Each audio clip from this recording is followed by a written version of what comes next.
জয় জনগণতান্ত্রিক বাংলাদেশ জিন্দাবাদ। আশা করছি সকলে ভালো আছেন। আমি ভালো থাকার চেষ্টা করছি।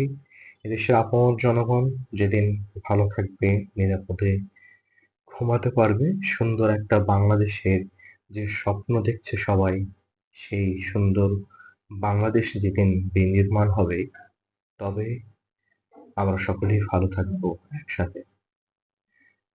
এদেশের প্রেক্ষাপট প্রতিদিন নিত্য নতুন ঘটনার জন্ম দিচ্ছে।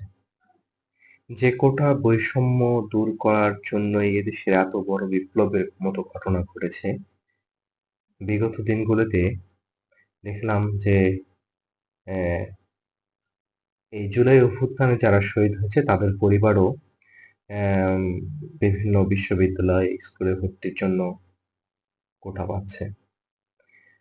যে মুক্তিযোদ্ধা কোটার জন্য এত আন্দোলন, এত সমস্যার সৃষ্টি হয়েছে, তাদের যে ভাতা প্রদান করা হচ্ছে বা হচ্ছিল, সেটা নিয়ে যে সমস্যা, এই জুলাই অভ্যুত্থানের শহীদদের ভাতার আওতায় আনা হয়েছে।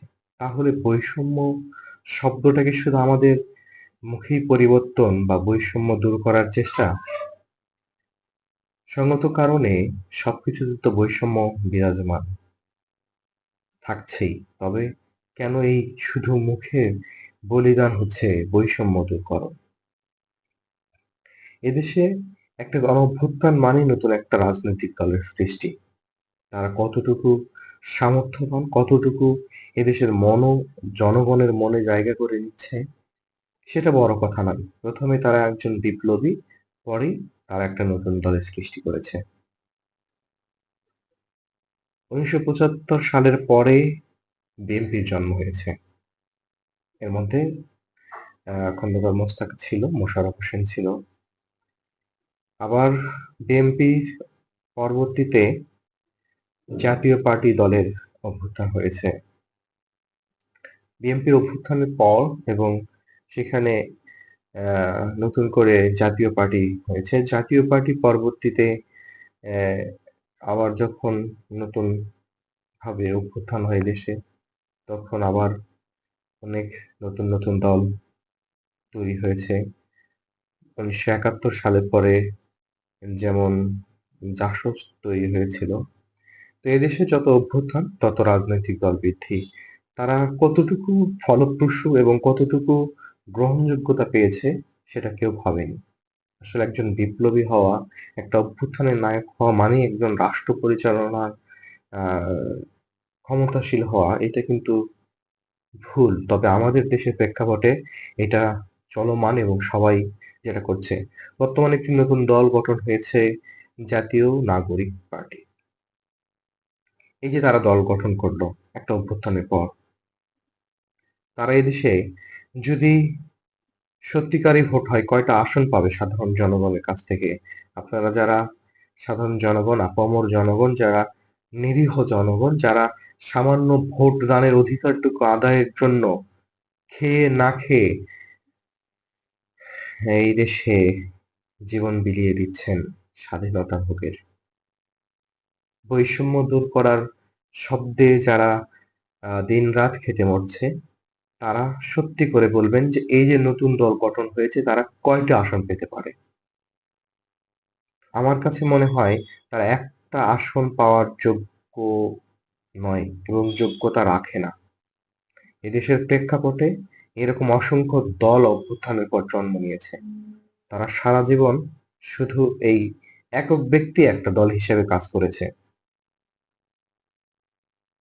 ভাই, জনগণের সাথে মেশেন। রাজনৈতিক দল করেই শুধু এদেশে স্বাধীনতা বিরাজমান, স্বাধীনতা মানে রক্ষা করতে হবে এমন কেন ভাবতে হয় বা এমন কেন হয়? আপনারা যখন বিপ্লব করলেন তখন তো কোনো দল ছিল না।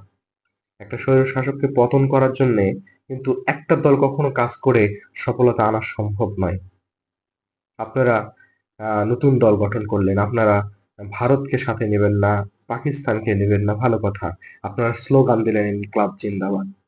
এদেশে ইনকলাব জিন্দাবাদ স্লোগান দেওয়ার মতো ক্ষমতা, অধিকার আপনাদের কিভাবে হলো? এটা জয় বাংলার দেশ। এখানে হিন্দু, মুসলিম, বৌদ্ধ, খ্রিস্টান একসাথে মুক্তিযুদ্ধ করে এই দেশটাকে স্বাধীন করেছে। বিপ্লব নয়, এদেশে বিপ্লবের চেয়েও বড় কিছু হতে পারে, তবে সেটা যে আপনাদের হাত ধরেই হয়েছে এমনটা নয়। আপনারা যারা এই ছাত্র আন্দোলনের নামে এত কিছু করছেন, আপনারা বোকার স্বর্গে বাস করছেন। আমার কথাগুলো আপনাদের খারাপ লাগলেও লাগতে পারে, তবে এটাই সত্য যে আপনারা বোকার রাজ্যে বাস করছেন। নতুন দল গঠন করেছেন মানে আপনারা জনবিমুখ হয়ে পড়েছেন। আপনারা এখন একটা আন্দোলনের ডাক দেন, 50,000 মানুষ একত্র করা আপনাদের জন্য অনেক কঠিন হয়ে যাবে। বিশ্বাস না হয় একটা আন্দোলন করে দেখেন। বিশ্বাস না হয় একটা ভোটে আপনারা 10টা আসন এই বাংলাদেশে নিয়ে দেখেন, তাহলে বুঝবো যে আপনাদের জনপ্রিয়তা, আপনাদের গ্রহণযোগ্যতা এদেশের মানুষের কাছে তৈরি হয়েছে। আর যদি তা না পান, তাহলে কারো লাশও হয়তো এদেশে খুঁজে পাওয়া খুব কঠিন হবে। এখন যারা গুম খুন হচ্ছে তাদের লাশ, তাদের ক্ষয়ক্ষতির হিসাব পরিমাণ করা যাচ্ছে, কিন্তু আপনাদের লাশ, গুম খুনের কোনো হিসাব হবে না। ছোট মুখে কথাটা বলে রাখলাম। যদি কারো ভালো লাগে লাগলো, যদি কারো খারাপ লাগে লাগলো, করার এবং বলার কিছু নেই। আপনারা যতদিন ছাত্র আন্দোলন ছিলেন সাথে ছিলাম, আপনারা নতুন দল করেছেন আপনাদের সাথে নেই। নতুন দল করা মানে আপনি একজন প্রতিপক্ষ, সেখানে আরো অনেক মুখ থাকতে পারে। আমার কথা আপনাদের ভালো নাও লাগতে পারে। ধন্যবাদ। এদেশের বৈষম্য দূর হোক, এদেশে নতুন জাতীয় নাগরিক পার্টি সরকার গঠন করুক, সেই প্রত্যাশায় আগামী দিনগুলো দেখার অপেক্ষায় যতটুকু বেঁচে থাকা যায় এই আশা নিয়ে আপনাদের থেকে বিদায় নিলাম। আবারও দেখা হবে পরবর্তী কোনো ভিডিও।